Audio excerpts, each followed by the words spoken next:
Thanks, Natalie. So things are not going in a good direction.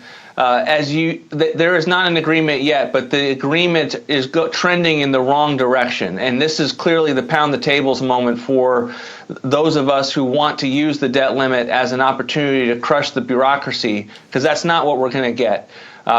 All indications are we're going to get a debt limit through the election, so the entirety of Joe Biden's time in his first term, that there would be no deep cuts to discretionary spending, what I call the bureaucracy cuts.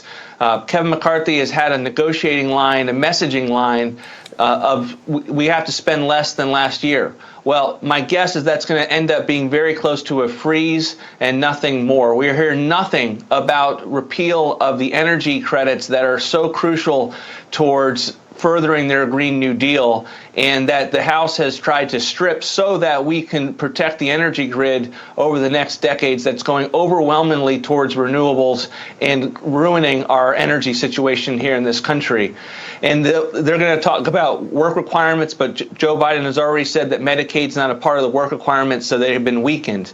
And the biggest tell is that they are mobilizing House Democrats to pass this. House Democrats should be completely irrelevant. There's no need for them. The House passed a bill that has all Republican support, and that's all they need. That can pass through the Senate if Joe Biden agrees to it. Joe Biden is getting a debt limit. They need to stick to their guns and ensure that we are tackling woke and weaponized government. We are not getting that. The message of the day, this for the members of Congress that are concerned about where we are fiscally and the regime that oppresses the American people, now is the pound the table moment. Now is when you say, we are not going to go down this road. Leadership, you have not cut the deal just yet. Now is the time to walk away and take the same strategy based on coalition government that you have followed since the speaker's race that has made Kevin McCarthy a chance to be a historic speaker. This goes in the complete opposite direction. It's based on the old political assumptions. It's all Old Testament. It's not New Testament. Now is your chance to walk away from a bad deal with Joe Biden and be historic. But this is the pound the table moment, and the House members have to rise up and tell him that before he does it. They can't wait till the deal is cut. There will be options. We will go to war against the deal that's bad if it's cut. That will happen. It'll be napalm in the morning. But now is the moment for the House members to rise up, and don't let us have to get to that point. And activists across the country should be calling their members of Congress and getting them to say, look, I know you're headed into a weekend. I know you want to see your family. I know you want to get back on that plane, but we need you to hold the line. Pound the table, I say, burn the table down. Stephen K. Bannon, I think you are joining us via phone. If we have you, what are your thoughts? What should the war room posse be doing? Yeah, Ross, before we start firing up on the calls, we got to do that. It looks like every key element that we had in here is basically either thrown overboard or basically dialed down. And the worst of all of it is it gives Biden a free rein. Correct me if I'm wrong. If they push this till February or March of 2025, we're basically talking about a $4 trillion or more, given their numbers and how the economy's tanking. $4 trillion plus adding to the national debt. Is that your math?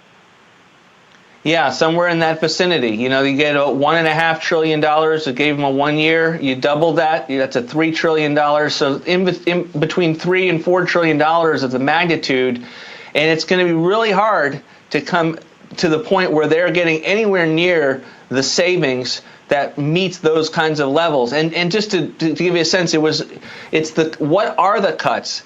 The cuts, if you don't go and force deep discretionary cuts to the non-defense agencies, Health and Human Services, the Department of Critical Race Theory, if you don't force that, you're not defunding the tyranny that is in the American people's lives. You're not defunding the tyranny of the EPA that puts a 70-year-old Navy veteran in jail for 18 months because he built 4 ponds on his land.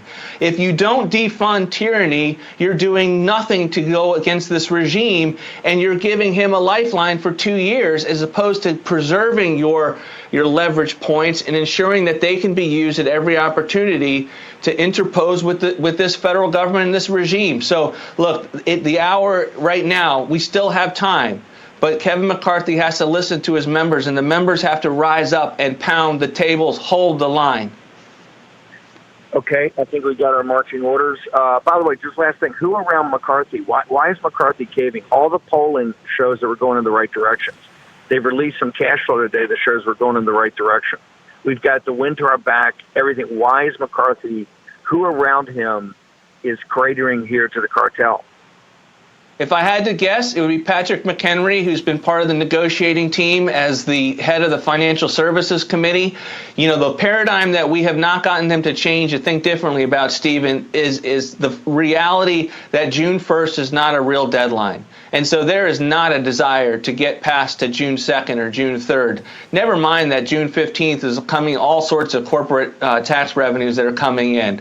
So that has never changed, and that has caused them to talk way too much about the crisis of the debt of default, and they feel that they need to have a deal in the same way that Biden feels they need to have a deal, and that has caused them to have a fundamental weakness in these negotiations that has hurt their ability to get as much as you and I, if we were able to, because we would be saying, look, this default's not real, it's a lie. And I think that has really hurt their ability to get as much as they want and need, and their members need to call them on them and force it down their throats. When our audience calls, just give me the two-liner. What should they say? Do not cave, hold the line, and insist on deep cuts that require you to cut the bureaucracy. Deep cuts. None of this like a little bit less than last year. Deep cuts. That's what you passed in the House, and they should hold the line and pass the House bill.